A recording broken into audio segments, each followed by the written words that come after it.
This is how I see it also. It's always in my mind boiled down to choices.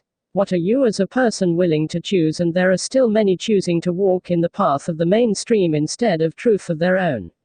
Of course, a lot have not found the truth. I listened to that guy you sent me, Feel Good Life, on YouTube. He channels the White Witch 9 as Magenta Pixie does, and they say it could take hundreds of years before this Earth's people are totally awake. But it has started as a big movement and no one will be left behind. He also said Earth is a hotspot for starseeds right now to come and experience this great time happening here, but since 2012, once we physically die, we can choose where our next experience will be. We don't get recycled any longer.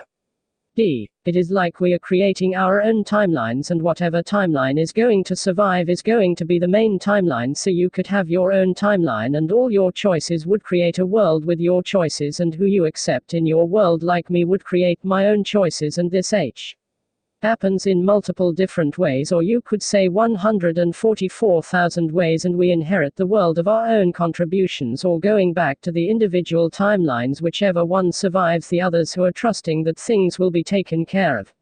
And maybe they may be duped, they will find out that the timeline didn't work, but it had to show that faith in the system that took them down was not the way to go, versus main collective one, where I have faith somewhat in people, but I don't always see the choices as being prudent to our survival, as the trust factor is too high in the people who took us down. So we will either see the consequences of not trusting the plan, or they will see the consequences of over trusting the current system. So this is where I believe we are all at. Tron. Exactly, it's trusting your source creation, and you can choose what you want in your reality. If you want Trump to be the savior of the USA, Trudeau to be the savior of Canada, Kim to be the savior and not the dictator of North Korea, then they will be it where our focus is. They're all just players in our play, but it's a collective play because we are all just source creation living out an experience. Through time, they say we have evolved, but we have just experienced different timelines. If you draw all of Earth's timelines in a straight line from the beginning to the end, we have experienced all of them up to this point on the reincarnation wheel. It's not evolution, it's different experiences on the timeline. The difference now is we are becoming source and are choosing what our timeline experience looks like. We've heard the universe is constantly expanding. This is why, and those ahead of us have been here and are observing our choices to be what we choose, because it will have a big impact on them.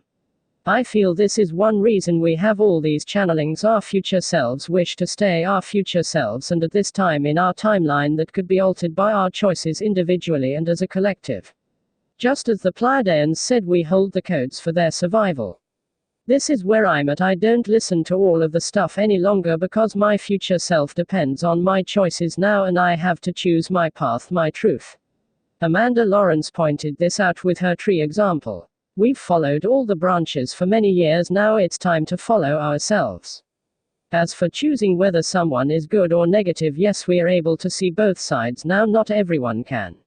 So to change the whole thing, it will take, I believe, a collective effort so source can experience that part of the timeline. The USA is so divided on this, it's crazy. I can actually see both sides of this division and waiting to see how it plays out in the collective. Even those not awake play a big part in this, but I also feel source has a choice of the experience through us. That's the big one. Once you've embraced that you are source experiencing all this, then your choices become quite different.